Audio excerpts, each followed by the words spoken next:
everyone, welcome back to the channel, welcome back to another video। तो diabetes day है आज 14 नवंबर को।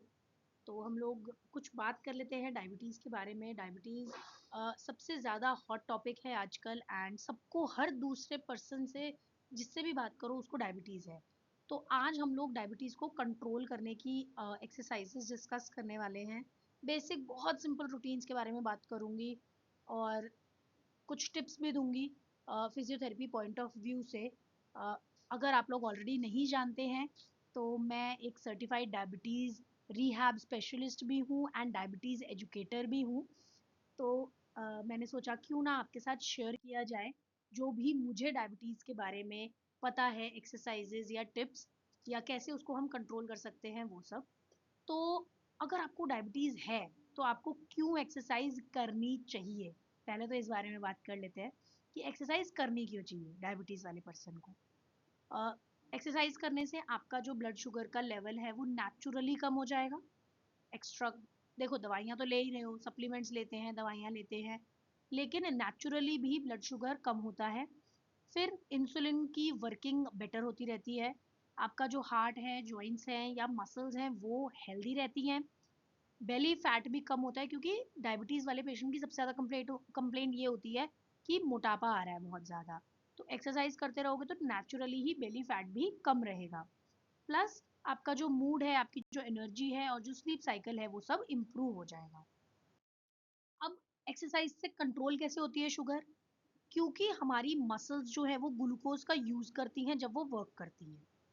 Glucose, अच्छा सिंपल सी भाषा में समझते हैं।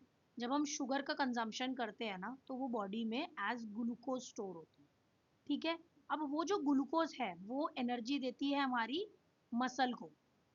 ठीक है। कोई भी मतलब मेरे को शुगर लो होती है तो हम उठ नहीं पाते, कोई काम नहीं कर पाते, है ना?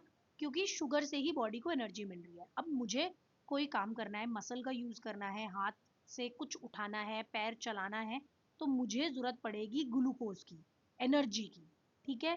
तो मसल जो है वो ग्लूकोज का यूज करती है जब वो कोई भी काम करती है। एक्सरसाइज से ग्लूकोज जो है वो मूव करता है विदाउट नीडिंग मच इंसुलिन।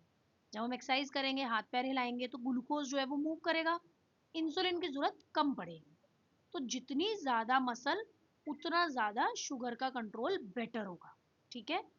अगर सिर्फ 10 मिनट भी हम वॉक कर ले खाने के बाद तो हमारा जो शुगर है वो थोड़ा सा कम बढ़ेगा।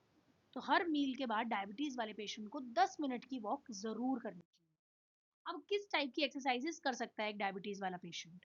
पहला है वॉकिंग या कार्डियो, जैसे कि ब्रिस्क वॉक कर ली या साइकिलिंग कर ली। स्ट्रेंथ ट्रेनिंग कर सकते हैं इजीली, स्क्वाट्स कर लिए, वॉल पुशअप्स कर लिए, बैंड से एक्सरसाइज कर ली। Then flexibility and balance training जैसे कि स्ट्रेचिंग या योगा। तो इनमें से कोई भी टाइप की एक्सरसाइज आप कर सकते हैं। हर पर्सन अलग है, हर पर्सन की एक्सरसाइज करने की कैपेसिटी अलग है, सबकी बॉडी अलग है। तो जिसको जो सूट करता है वो कर सकता है। बट ये सारी एक्सरसाइजेस सेफ हैं आपके करने के लिए। डेली का इजी रूटीन मैं आपको एक बता देती हूँ। 20 से 25 मिनट आपको अपने लिए निकालने हैं एंड इजी एक्सरसाइज कर सकते हो। You can start with warm up.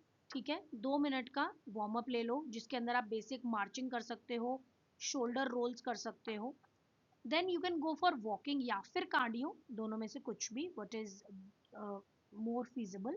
ठीक है। शुरू किया आपने 2 मिनट की मार्चिंग से या शोल्डर रोल करने से, फिर आपने 10 मिनट की ब्रिस्क वॉक ले ली।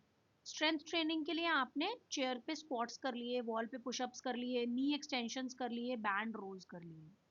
कूल डाउन करने के लिए आपने 2 मिनट की स्ट्रेचिंग कर लेनी है या फिर डीप ब्रीदिंग कर लेनी है। ठीक है। तो टोटल मिला के 20 मिनट निकालने हैं 24 घंटे में से अपने रूटीन में, सो दैट आपका जो शुगर का स्पाइक है वो कम हो एंड शुगर बेटर हो, डायबिटीज बेटर हो। स्टार्ट विद वार्म अप, थोड़ी सी वॉकिंग या फिर cardio, strength training and cool down. 10 minute after the meal routine क्या है? खाने के बाद 10 मिनट निकालने हैं। सिर्फ 10 मिनट में आप क्या कर सकते हो? 2 मिनट का स्लो वॉक कर लो, फिर 6 मिनट का ब्रिस्क वॉक करो, फिर 2 मिनट का स्लो वॉक कर लो। ठीक है। तो ऐसे 9 मिनट में ऑलमोस्ट, 10 मिनट में ऑलमोस्ट आपका जो शुगर स्पाइक है मील के बाद वो कम हो जाएगा। अवॉइड क्या करना है कि आपको बहुत जब शुगर लो हो रही हो तो एक्सरसाइज नहीं करनी है। हैवी खाना खा के तुरंत एक्सरसाइज नहीं करने चले जाना। नंगे पैर आपको नहीं वॉक करना, क्योंकि डायबिटीज़ वाले पेशेंट में न्यूरोपैथी का बहुत रिस्क होता है। ठीक है, पैरों में चोट लग जाती है जो फील नहीं होती है, एंड फिर वो आगे सेप्टिक हो सकता है। कोई भी न्यू एक्सरसाइज को बहुत ज़्यादा नहीं करना है, एंड स्ट्रेंथ ट्रेनिंग के टाइम सांस रोक के एक्सरसाइज नहीं करनी। सेफ्टी टिप्स क्या हैं आपकी? कंफर्टेबल फुटवेयर्स पहननी है, आसपास पानी रखना है, हाइड्रेटेड रखना है खुद को। अगर थोड़ा सा भी डिजी या शेकी फील हो रहा है तो आपको बार बार शुगर चेक करनी पड़ेगी। एंड अगर कोई भी पैर में घाव है, घुटने में दर्द हो रहा है, तो आपको एक्सरसाइज तुरंत अवॉइड करनी है एंड डॉक्टर से कंसल्ट करना है। धीरे धीरे स्टार्ट करना है, प्रोग्रेस धीरे धीरे बढ़ाना है।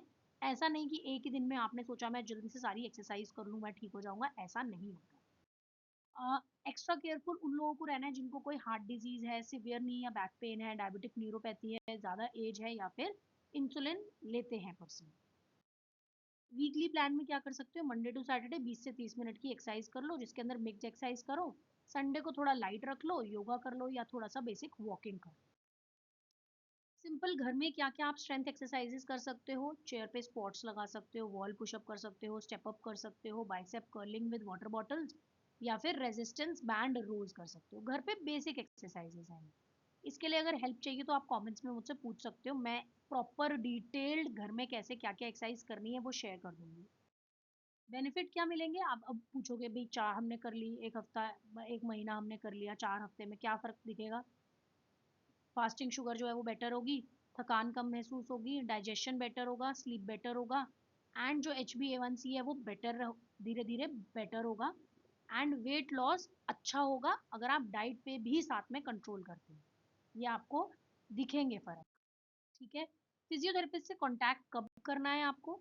जब जॉइंट पेन परसिस्टेंट हो, बार बार लगातार जॉइंट पेन रह रहा हो, बर्निंग फीट जैसी फीलिंग आ रही हो, आपके टोज नम हो रहे हो, बैलेंस का कोई इशू हो रहा हो, ब्रेथलेसनेस हो रही हो चलते हुए, या फिर अगर कोई कस्टमाइज प्लान चाहिए, तब आपको फिजियोथेरेपिस्ट से कांटेक्ट करना ही पड़ेगा। फाइनल टेक अवेज ये हैं: ज़्यादा से ज़्यादा मूव करो, बैठो बिल्कुल कम से कम। छोटी मोटी डेली एक्टिविटीज़ जो हैं वो आपका शुगर इम्प्रूव करती रहेंगी, एंड कंसिस्टेंसी मैटर करती है परफेक्शन से ज़्यादा।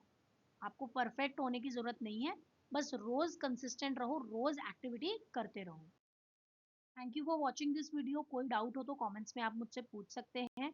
सब्सक्राइब कर दीजिए और ऐसी वीडियोस के लिए। Thank you for watching.